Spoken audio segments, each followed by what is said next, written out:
ठीक है, moving forward, Abhishek sir, I would like to add you in this. अभी तक हमने बात करी एजुकेशन सेक्टर की, हेल्थ सेक्टर की, आयुर्वेदा सेक्टर की, लेकिन एक मेजर सेक्टर और है, वो है रियल इस्टेट सेक्टर। यहाँ पे क्या क्या रिफॉर्म्स आने बाकी है? अगर हम अभी पास डेटा की बात करें, पिछले 10 साल में क्या क्या नई चीजें आई हैं जो इनके हित में आई है, और कौन सी चीजें आप चाहते हैं कि और भी अगर चीजें रिफॉर्म हो पॉलिसीज में, तो वो आपके लिए और भी ज्यादा बेनिफिट साबित हो सकती है? Yeah. So thank you, Kanchan. First of all, thanks for having me on this panel. And we, as Jenica Ventures, we are basically the pan-India consultants, and we promote all top developers throughout the country. And we try to be very, very stringent with the with the parameters of the what we have to do. So as you were saying कि कैसे अभी जो current scenario है, पिछले 10 साल में क्या हुआ है real estate में, आगे वाला क्या है. So मैं एक चीज जरूर बोलूंगा, अभी जैसे अनिल जी मेंशन कर रहे थे, सो जो अभी एग्जिट पोल की जो इस समय डायनामिक्स चल रही हैं, सो कल तक चीजें दिख रही है कि होपफुली सारी चीजें जैसे चल रही थी वही गवर्नमेंट शायद स्टेबलाइज होके फर्दर आने वाली है.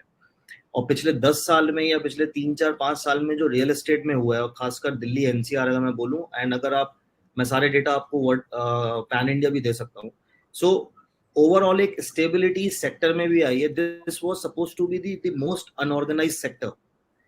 पोटेंशियल सबसे ज्यादा है क्योंकि रियल एस्टेट कभी भी खत्म नहीं हो सकता. एग्रीकल्चर की हम जैसे बात करते हैं, ये उसके पैरेलल ही चलता है, क्योंकि नीड है घर लोगों को रहने की. आज की तारीख में सब टियर 2 सिटीज, टियर 3 सिटीज के जो लोग हैं वो ट्रैवल करके बाहर निकलते हैं, तो everybody wants to have their house.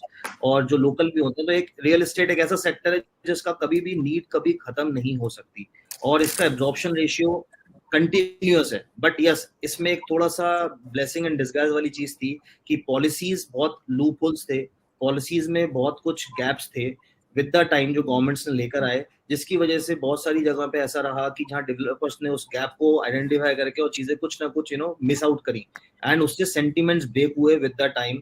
10 से 15 साल की जर्नी होती है कि प्रोडक्ट इशू होता है, लैंड मिलता है, फिर प्रोजेक्ट बनना शुरू होता है, उसकी 3 साल 4 साल की साइकिल होती है डिलीवरी की, बट वो उस पीरियड ऑफ टाइम में ऑनर नहीं हो पाता कमिटमेंट. 10-10 साल तक स्टॉल्ड हो गए प्रोजेक्ट, लोगों के पैसे डेड हो गए, सारी चीजें हुई हैं, ये सबने देखा है. पिछले 2010-11 से अगर मैं बोलूं तो 17-18 तक ऐसा कुछ बहुत कुछ हुआ है.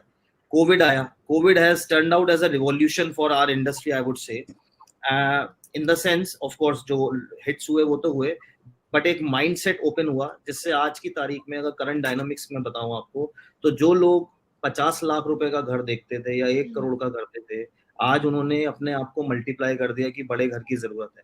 सो पिछले अगर मैं 1 ईयर और 1.5 साल की डायनामिक्स दूं, 54% का एब्जॉर्प्शन हुआ है in the luxury real estate market, which means this I am saying the average ticket size is 4 to 5 CR plus investment ticket value.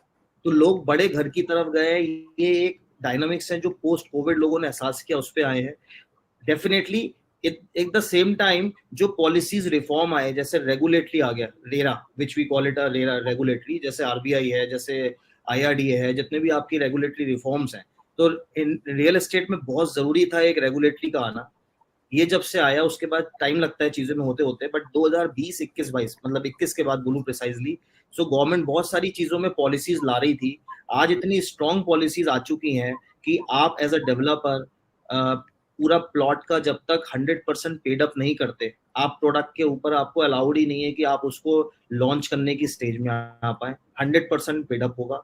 Secondly, आप सबमिशन देंगे, अप्रूवल्स आएंगे, उसके बाद ही प्रोडक्ट लॉन्च होगा. तो जितने भी जो बीच के गैप्स होते थे जहाँ पे लोगों के साथ मतलब प्रॉब्लम्स आई हैं विद द टाइम, वो सारे गैप्स अब स्लोली ग्रेजुअली फिल हो रहे हैं. सेकेंडली, जितना भी ये सब हुआ तो इससे सेंटिमेंट्स पॉजिटिव हुए. कोविड की वजह से लोगों ने एक अंडरस्टैंडिंग ली, तो पिछले मतलब in last 24 months of journey, real estate has seen the 2x or 3x of jump in their investment on मतलब the ROI that we call it. This has never been happened. अब आप देखो, अगर मैं बोलूं कि 5 करोड़ से ज्यादा की टिकट वैल्यू की प्रॉपर्टी सेल हो रही हैं, एंड देयर आर हम ही लोगों में से लोग हैं जो बाय कर रहे हैं.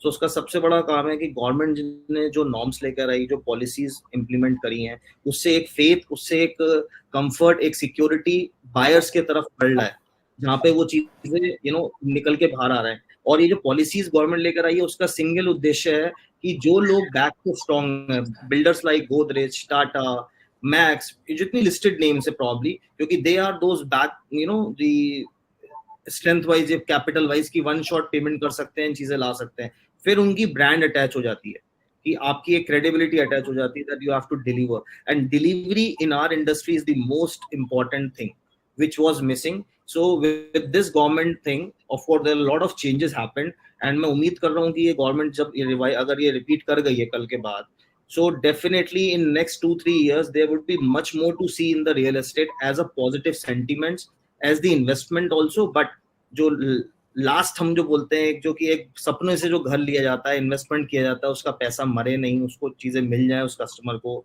और मल्टीप्लाई